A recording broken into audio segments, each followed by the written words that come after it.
עכשיו, כל אדם שיגיע למיון תל השומע עם הקאות שלשולים, הפרעות קצב בלב, לא חשוב אם הוא בא מברזיל או מפולין או מעזה או מאיפה הוא בא, הוא יקבל טיפול רפואי על פי חוק. אלא אם כן, הוא בעל חיים, כי הם לא יטפלו בכלבים במיון תל השומע ובנרקומנים. אם נרקומן מגיע למיון תל השומע עם הפרעות קצב בלב שלשולים והקאות, יגידו, אדוני, לא כאן במקומך, תקי בבית, גש לאשפוזית, תעשה מבחן קבלה, תנסה להתקבל, ואם תתקבל יופי. בינתיים תמשיך להיות עבריין, תקנה סם. קודם כל, לא האמנתי שיש כזה דבר חסימה, לא האמנתי. איך קוראים לו? דוקטור אנדרי וייסמן. כוח לקחו אותך, לא? ושנית, יכול להיות שפחדת לאבד את זה? לא, אני פחדתי משינוי טוטלי של דרך החיים שלי, כאילו מה יהיה הלאה? אוקיי, התנקטי, מה יהיה, איך אני אתמודד עם האנשים הרעים? אני נתקלת ברוע, אנשים יוצאים בבוקר עם כיסים מלאים בחיצים, הם לא אומרים היום נלך לעשות טוב, את מי נלך לדפוק היום? אני ככה מרגישה, תשמע, זה לצערי, אני נתקלת הרבה ברוע, בסדר, מלחמה, אבל זה לא צריך להיות ככה, ולהתמודד עם העולם הזה קצת קשה לי, זה עולם גם חדש לי, אל תשכח שאני היום בת 8 חודשים, אני 21 שנה לא ראיתי שמש. Eggs, bagels, cream cheese, tea, 10 whole breakfasts. Then I got out of the hospital and I had Yossi take me right over there and I had a shawarma plate. Then I went back to the... You had a shawarma 12 hours after you were extubated? Yes. I had 10 breakfasts before that. When I first started, a $10 bag of heroin would keep me in euphoria land for 24 hours. After a week, a $20 bag would keep me in euphoria for a day. After 5 to 6 weeks, a $100 bag would keep me in euphoria for 24 hours. And I'm going to say, after 3 to 4 months, I was spending $700, $800, $900 per day and was not getting any more euphoria than that $10 day in the beginning.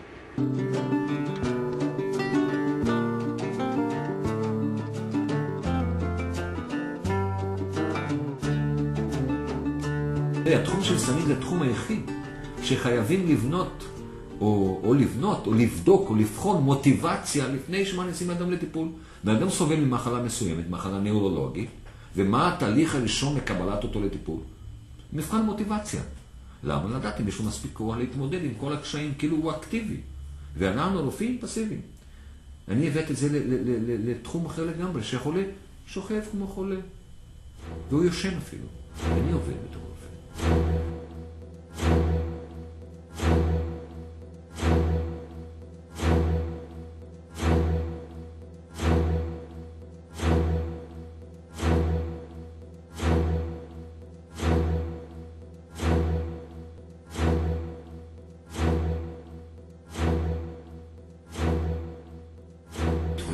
בבוקר, עושים בדיקות מעבדה, עושים הערכה של המערכות השונות בגוף שלך, שזה הלב, זה התפקודי כליות, תפקודי כבד, ומכינים אותך לטיפול. בסביבות 3 אחרי צהריים אני מהדים אותך, אתה עובר את התהליך, ברגע שהקריז, התזמורת הגדולה מסתיימת, אני מעיל אותך, אתה יושן בבית חולים תחת השגחה, בודקים שהכל בסדר, והתאוששת, וסימני לוואי של הרדמה חלפו, במחרת בסביבות אני מניח ש2-3 אחרי צהריים, אני בודק אותך, ושנינו מחליטים יחד, אם אתה מרגיש מספיק טוב כדי להשתחרר לבד. שביל!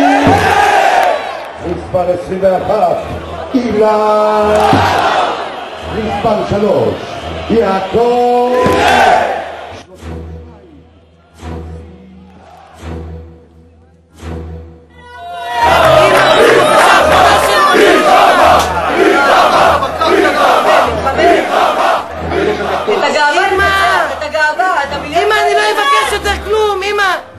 נכון להיום אני בא, לוקח אותך, אני נהנה מזה. זה אומנם לפעמים מטרידה אותי. למה את מטרידה אותי? כי את רוצה לעבור מפה ורוצה לעבור מפה. מה יש לך נגד הדרך הזאת? יש לי אמונה. אז איך אני זורם?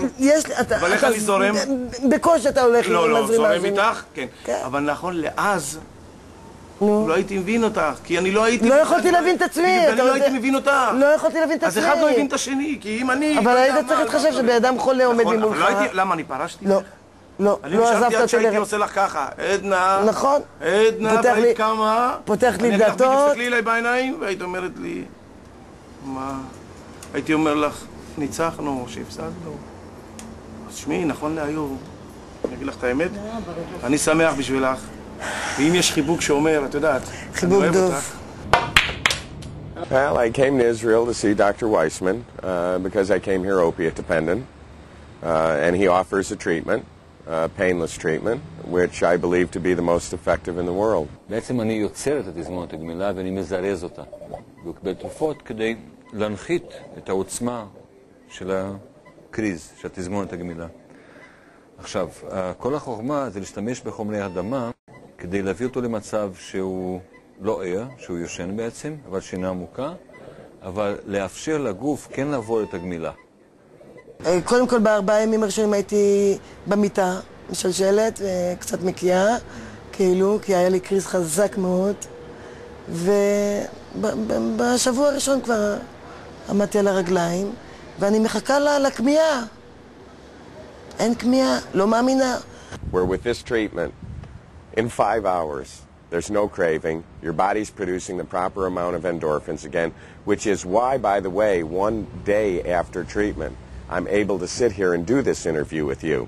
Do you think you could take a guy on 100 milligrams of methadone or a guy who shoots 1.5 grams of heroin per day and stick him in a 12-step program yesterday and let him out this morning? Do you think he could do this interview with you? You wouldn't even be on the chair. לקחתי מרדימים בכירים שעובדים בניתוחי לב, לקחתי חיות טיפול נמרץ שעובדות בניתוחי לב, בדברים אחרים, בניתוחים של השתלות, והבאתי אותם עליי בתוך צוות. וזה הצוות שעושה את הטיפול, בעצם אנחנו מיישמים רפואה מתקדמת, זה הכל. I would say it's a miracle. Dr. Weissman would say it's good medicine. But pretty hard for me to believe that the day before yesterday, I was taking 1.5 grams of heroin a day and 50 tablets of morphine per day. And I've been out of the hospital since yesterday afternoon. ואלה שנשרו, לא היה להם 600 שקלים לחודש הכדורים. כל אחד מסיבה שלו. אז הם נפלו חזרה לסם. אבל באופן עקרוני, העבודה שהוא עושה, אנחנו יוצאים משם חסומים. הרי אתה יכול להביא את החמור הדבר, אתה יכול להכריח אותו לשתות מים. אם אתה תשאל אותי, הדבר הכי מהותי בטיפול שלי, זה לא רק שאני מוציא אותו מהסם, וכביכול, כמו שאומרים, מנקה אותו מהסם. לא. המשמעות הכי גדולה זה דווקא, והכי דרמטית, זה דווקא ברמה הפסיכולוגית. אני, בלי שאני נאלץ, או בלי שאני צריך להשקיע מאמצים ולדבר עם החולה, תוך כדי שהוא יושן, בזה שחסמתי תאים מסוימים במוח, יומיים אחרי הטיפול, ברגע שהתופעות לוואי של הרדמה כללי חולפות, אני יכול לשבת איתו בשיחה רגועה לחלוטין, איפה שלחולה אין דחף להשתמש. זאת אומרת, אם אתה רוצה להגיד, התוצאה, האיש, האובייקט, החולה, הבן אדם, שאני מגיש בידיים של המשקמים, הוא הרבה יותר נכון לשיקום, כי לא חושב על הסם כל הזמן. וגם הוא יעשה טעות ויגע בסם ולהשפיע עליו. I'm gonna go for a swim, gonna lay by the beach, look at the girls.